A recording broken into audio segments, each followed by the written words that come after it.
Hello bachcho, let's read the question. So the question here says Tim and Jan both have freckles but their son Mike does not. Show with the help of a Punnett square how this is possible. If Tim and Jan have two more children, then what is the probability that they would also have freckles?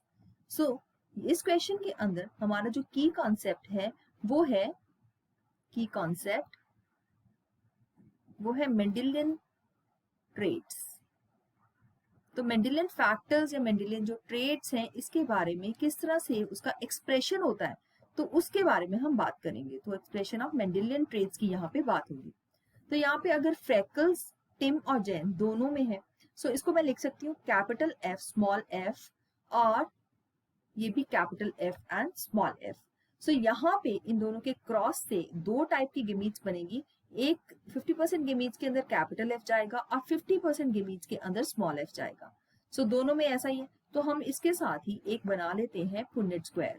So let's see this is capital F small F capital F small F and we make a Punnett square out of this, जिससे हम लोग probability find out कर सकते हैं कि जो generation है next उसमें क्या हो सकता है। इनमें हमेशा फ्रेकल्स होंगे capital F this is capital F small F freckles हैं, इसमें भी कैपिटल एफ स्मॉल एफ। लेकिन ये जो 25% प्रोजनी है जिसमें स्मॉल एफ है इसमें फ्रैकल्स जो है वो एक्सप्रेस नहीं हुए हैं, राइट।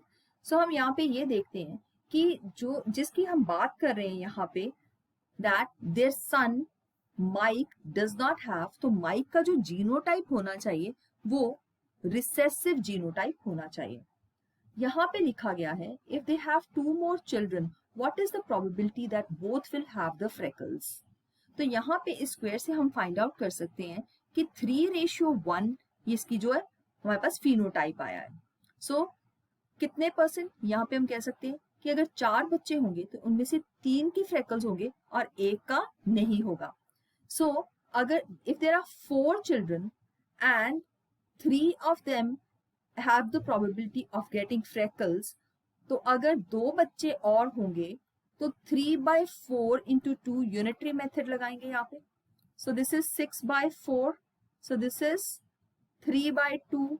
दैट मीन्स सिर्फ 1.5% जो प्रोजनी है के चांसेस हैं इनमें कि यहाँ पे फ्रेकल्स होंगे। So I hope you have understood it well. All the best, thank you.